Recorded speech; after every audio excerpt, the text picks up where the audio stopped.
Olá, tudo bom? Muito obrigado pela sua companhia. Estamos aqui com Paulo Azevedo Barreto, do Hospital São Lucas, tendo o maior prazer. Obrigado pela sua presença, Paulo.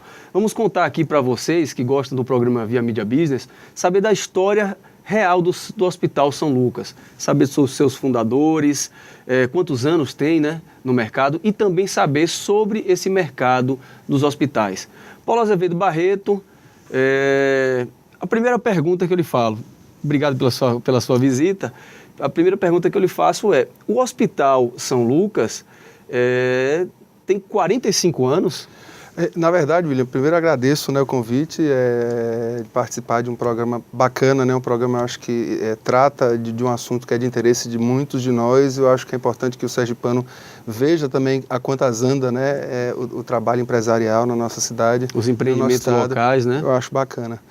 Na verdade, o Hospital São Lucas, ele tem duas datas. Ele foi fundado a partir de uma clínica em 1969, dia 18 de outubro. Portanto, ele fez 48 anos quando a gente considera a clínica e o Hospital São Lucas. Certo. Então, ele não nasceu como um projeto de hospital, ele nasceu como um projeto de clínica, né? E a coisa foi evoluindo e 9 anos depois, em 1978, surgiu o prédio hospitalar. Mas a gente considera a data de fundação realmente 18 de outubro, o dia do médico, de 1969. Portanto, temos 48 anos. 48 anos, exatamente. Né? E a fundação, Paulo, me conte aí, é bem peculiar, né? Porque quem fundou o hospital foi seu pai e seu tio, que eram concunhados. Exatamente. Eram dois concunhados, né, médicos. Meu pai era cardiologista mais velho, meu tio pneumo. E eles, de alguma maneira, tinham experiência com ensino, ambos professores, um deles, meu pai, fundador da Escola de Medicina, os dois tendo trabalhado de maneira forte no Hospital de Cirurgia, tendo exercido cargos, inclusive de gestão, de liderança.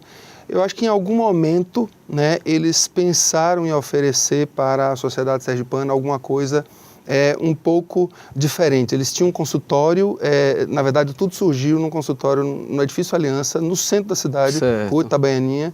Resolveram mudar para essa área que hoje é onde se localiza o Hospital São Lucas, que não havia nada, né? Na verdade ali era um descampado, você só tinha na verdade a igreja de São José. Fizeram uma grande aposta, na verdade, né? Imensa.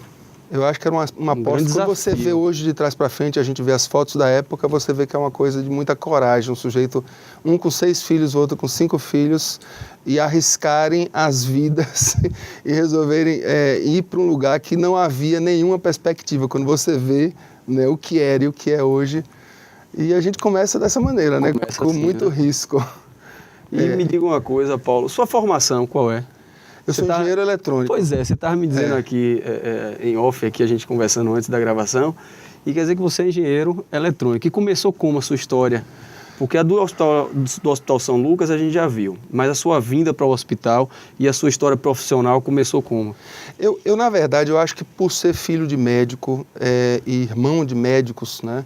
Eu acho, e sobrinho de médicos, praticamente eu tenho um grupo muito forte. Eu acho que eu fui, mesmo sem querer, eu fui impregnado pelo ambiente hospitalar. São quantos filhos? O meu pai tem 6 filhos, né, eu sou o 4º filho. Certo. E o meu tio tem 5 filhos. Certo. E aí eu acho que isso de alguma maneira foi ficando na cabeça. Eu sempre quis ser engenheiro, desde pequeno, né? E aí, em algum momento, né, da minha formação, eu calhei de, ao me formar em engenharia eletrônica, trabalhar com desenvolvimento de software. E fui desenvolver software para hospitais em São Paulo. Né? Depois de uma formação na Alemanha, complementar, eu terminei entrando e desenvolvendo, me apaixonando, né, pelo processo hospitalar, mas até então não havia nenhuma perspectiva de eu voltar ou de eu trabalhar. Na verdade, eu estava me desenvolvendo e andando profissionalmente. Aconteceu um convite, né, que calhou com a minha esposa querer voltar. Ela é de São Paulo, mas ela queria morar numa cidade menor. Mais tranquila. Mais tranquila, gostou muito de Aracaju e de repente a gente terminou vindo para cá para fazer um teste. Né? Vamos lá, vamos, né, começar a fazer um trabalho. Eu comecei trabalhando na área de desenvolvimento. É isso, você começou no hospital na área de TI. Na área de TI e na área de qualidade. Eu tinha também uma formação complementar na área de qualidade, de gestão de qualidade. Terminei atuando nessa área. E a coisa foi acontecendo, né? Você lá dentro do hospital, o hospital é uma coisa muito absorvente, né? Então você vai se envolvendo. Em algum momento eu acho que eu fui capturado, né? De maneira, eu acho que quase irreversível. Lá se vão 20 anos. A atividade do hospital é bem complexa, né? Ela Muito. não é um negócio como um chão de fábrica qualquer. Você envolve algumas coisas da vida, você envolve saúde. É uma hora bem complexa, né, Paulo? É muito complexo. Grande desafio, na verdade. É né? muito, William. Primeiro que você lida com uma situação delicada, né? Quer dizer, a saúde, a vida das pessoas. Então é algo que você não pode... não há como brincar, né? Na verdade, segundo eu estava conversando... Os procedimentos são os procedimentos, São né? muito exigentes, né?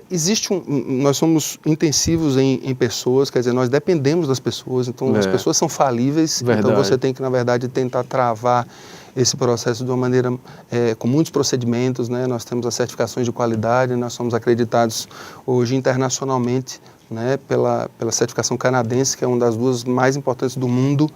Então, assim, você tenta levantar barreiras contra os riscos. Então, isso é uma coisa muito delicada. Como se não bastasse, a organização hospitalar, ela é uma organização que mistura tudo, né? Você tem hotelaria, Exato. você tem tecnologia, você tem nutrição, né? Restaurante, você tem higienização, né? Você tem uma questão técnica, né? Com um público muito exigente, porque o público médico é um público muito preparado e muito exigente, então você tem que lidar com uma diversidade de pessoas, de profissões, de especializações. E, na verdade, tudo isso tem que estar junto e, de alguma maneira, sincronizado. Os processos todos em perfeito andamento, né? É bem, assim, eu acho, pessoalmente, de todos os empreendimentos que a gente estuda, eu tenho conversado com muita gente, enfim. Eu sou advogado, mas estou fazendo o programa aqui e tenho conversado com muita gente. E realmente, um dos setores mais complexos do que a gente vê realmente é a parte do hospital, por conta de todas essas nuances que você está falando aí, né? É muita coisa que você gerencia, não só o hospital como pronto atendimento, mas... Sem dúvida. Hotelaria, enfim. Sem dúvida. Então é um desafio, né? Você integrar todas essas coisas e você tem um único objetivo, que é fazer com que todos eles busquem a solução para aquele paciente específico, né? E os pacientes são individuais, né? Você não tem nem como dizer que você está fabricando um serviço ou um produto repetitivo. Que serve para todo mundo, né? Não, ao mesmo tempo em que tem que ter o padrão repetitivo, ou seja, você tem que garantir a segurança em todos os procedimentos, você tem que garantir uma saída, digamos assim, organizada em todos eles, mas quando você vai para o ponto de vista individual do paciente, da sua família... Pode mudar tudo, né? Pode mudar tudo. Então você tem que estar preparado para isso, né? Você tem que estar... É um desafio técnico, sem sombra de dúvida, né? A gente sabe que a medicina hoje é altamente tecnológica também, né? Eu diria assim, com especificidades muito grandes, né? Do ponto de vista tanto da tecnologia dos medicamentos, quanto dos equipamentos, mas é também um desafio humano, né? Assim, afinal de contas, a gente trabalha num serviço que as pessoas não... Eu não posso, assim, as pessoas não vão felizes para o hospital, né? As pessoas vão com problemas para o hospital. Né? Então, a equipe que está lá tem que estar preparada para isso, tem que saber que vão receber pessoas que vêm com seus problemas, e a gente tem que tentar minimizar isso, né? A gente tem que tentar, na verdade, não crescer o problema da pessoa. É verdade. Ali você está para cuidar do problema e tentar acabar aquele problema ali mesmo, né? Exatamente. Mas me diga uma coisa, como é que o engenheiro, cuidando de um hospital, que é de área médica, e de uma área de administração, como é que você se preparou? Como é que você, Paulo, pessoalmente, disse, não, agora eu estou pronto e quero... Houve um preparo seu, pessoal, mesmo estando na área de qualidade e de TI, mas são áreas específicas. Você gerenciando um empreendimento dessa grandeza, dessa magnitude, depois a gente vai falar um pouco sobre as tecnologias, as pessoas, enfim. Como é que foi isso aí? Você se preparou para isso ou foi automaticamente? Como é que aconteceu esse estalo aí? Então, eu acho que eu tive essa inspiração, né, do meu pai e do meu tio, né, de tentar sempre fazer uma organização muito comprometida, né, com o paciente, comprometida com a excelência, com a qualidade. Eu acho que isso mesmo em tempos iniciais e de maneira até talvez intuitiva, né, eles tinham esse compromisso, essa busca. Sempre foram muito dedicados, estudiosos, né, começaram a estudar mesmo como médicos da administração. Pois é. Eu acho que tem esse pedaço, digamos assim, eu acho que foi uma inspiração. Do meu ponto de vista particular, eu acho que a engenharia, mesmo sem a gente perceber, a engenharia é uma formação muito geral, muito generalista, muito ampla. Ela te prepara, né? A administração moderna, ela veio da engenharia, né? Quando você fala, por exemplo, em Taylor, Taylor era um engenheiro industrial. Então, assim, então, na verdade, hoje o que se vê, eu cheguei a cursar um período, 2 anos de administração e comecei a ver o quanto que ali tinha de ferramentas que eu usava na engenharia, né? Que eu já usava, que eu já estava preparado e que, de certa maneira, para mim, aquilo já era meu dia a dia, mais tranquilo. Então, acho que essa facilidade eu posso atribuir ao ser engenheiro. Certo. Eu acho que o resto foi talvez essa herança, né, que mesmo querendo fugir dela, eu sabia que eu não poderia fugir. Minha esposa é médica, então de alguma maneira eu sempre estava circundado. Sempre tive uma certa atração em trabalhar, mesmo como engenheiro eletrônico, em empresas de tecnologia médica. Eu estagiei na Siemens, por exemplo. Então, assim, eu achava... Sempre na área fim, né? Eu achava uma coisa bacana, eu achava um desafio, eu achava um negócio muito bacana, muito... desafiador, muito moderno. Eu acho que as pessoas... Então, eu acho que isso tem um lado da paixão também. Eu acho que eu fui capturado porque eu terminei unindo alguma coisa. Eu resgatei o meu ser engenheiro e, de certa maneira, até desenvolvedor de software com essa paixão pela área médica. Eu nasci nisso, de certa maneira. Seus irmãos são médicos? Meus irmãos... eu tenho 5 irmãos que fizeram medicina, 5.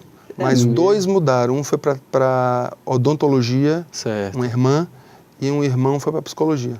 Ah, certo. Então, todo mundo ali pela área médica, de saúde, pela área do paciente, né, eu diria. Então, assim, como é que eu poderia ficar longe disso de alguma maneira? Né?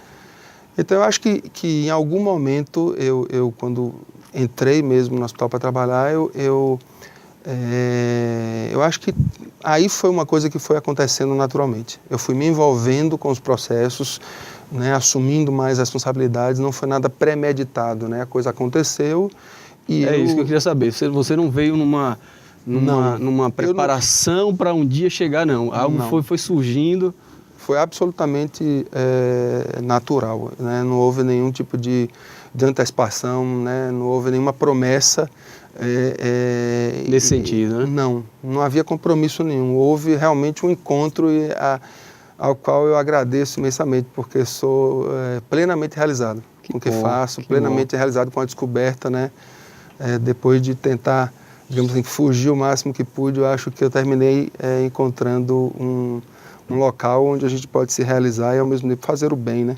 É um grande desafio, né? Hoje, como é que você utiliza, já que é da sua área também, a área de TI, como é que os hospitais usam a informação, a tecnologia, a internet, essa coisa que está aí viva, né? Que a tecnologia hoje se usa em tudo. Hoje o paciente está longe com uma câmerazinha, de repente o médico... Eu vi alguns sistemas, inclusive, que hoje, por exemplo, você mede os batimentos cardíacos num celular. Mede. Você pega aqui o aplicativo, bota, você está medindo o batimento cardíaco. Então a gente não sabe até onde a tecnologia vai. Como é que a sua área de tecnologia, como é que você implementa hoje, como é que você coloca em prática o administrador? Lhe ajuda em algumas coisas? Hoje é impossível você viver sem a tecnologia da informação, né? Sem a informação de uma maneira geral, mas eu acho que assim, mais especificamente sem a informação acelerada, né? Digamos assim, vinda da tecnologia. É impossível. É impossível, né?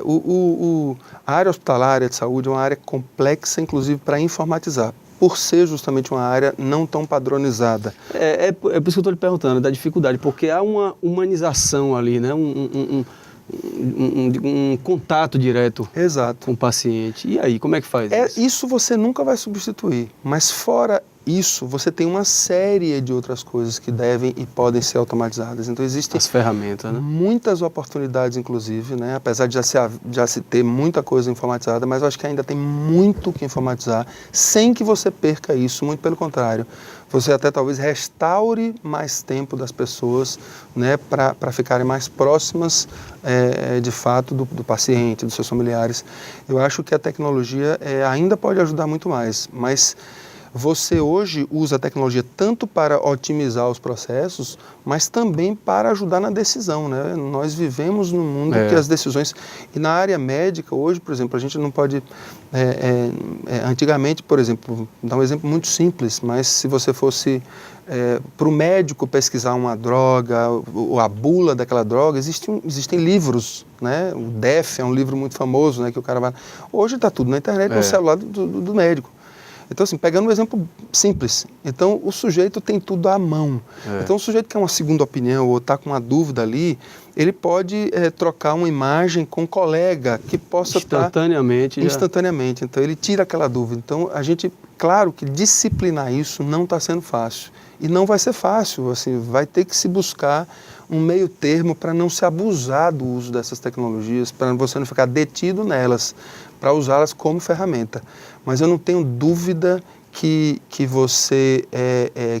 a informação e a tecnologia da informação, os sistemas de informação, são vitais e serão cada vez mais, né, para o mundo de saúde, com a complexidade de dados que nós temos, né? Você tem muitos, desde as drogas, aos tipos de procedimentos, aos diagnósticos, às especialidades, quer dizer, você tem do mais básico até... Você tem muita codificação para que você padronize, para que aquela codificação possa ser entendida em outro lugar. Imagine que você é tratado aqui e de repente vai para um outro estado, para uma outra cidade, para um outro hospital. É necessário que o seu tratamento seja compreendido pelo médico de lá. Um banco de dados, uma coisa mais pessoal, né? Entendeu? Então, para isso, você tem que ter... e codificar isso não é uma coisa trivial, né? Mas eu acho que está se caminhando muito bem. Eu acho que existe hoje um interesse, inclusive mundial, em desenvolver, né? Inclusive equipamentos, né? Pequenos sensores para facilitar, para lembrar o sujeito, né, de tomar seu medicamento, para medir, por exemplo, a glicemia, né, para o sujeito não precisar ir no hospital para fazer a dosagem, né? Então, os casos mais críticos. Então, eu creio que o futuro que se avizinha é um futuro com a tecnologia cada vez mais presente. Criando mais competência para resolver aqueles problemas, né? Sem verdade, dúvida, né? Sem dúvida. Pois é, estamos aqui conversando, nosso grande amigo Paulo Azevedo Barreto, hoje presidente do Hospital São Lucas. O cargo correto é presidente ou diretor? Eu, na verdade, lá o cargo da gente é superintendente. Ah, então superintendente. A gente, né, hoje não é uma coisa muito fácil de entender, porque superintendente, a depender da empresa, denota outro nível de cargo, mas no nosso caso é superintendente. Então pronto, como superintendente do Hospital São Lucas, a gente falou um pouco aqui da história. Essa área de empreendimento, do empreendedorismo, fascina muito a gente, o nosso telespectador, Paulo, ele gosta muito e nos manda muita pergunta falando sobre a história das pessoas, como é que, por exemplo, um engenheiro entrou nessa área e de repente hoje está dirigindo um hospital, enfim, isso é muito, muito interessante. A gente volta já no segundo bloco e eu queria perguntar a Paulo algumas coisas nesse segundo bloco, um pouco mais sobre a atividade hospitalar, como é que ele faz para administrar os leitos, os médicos, os pacientes, os procedimentos, enfim, tudo isso aí você vai ver já, segundo bloco no Via Mídia Business.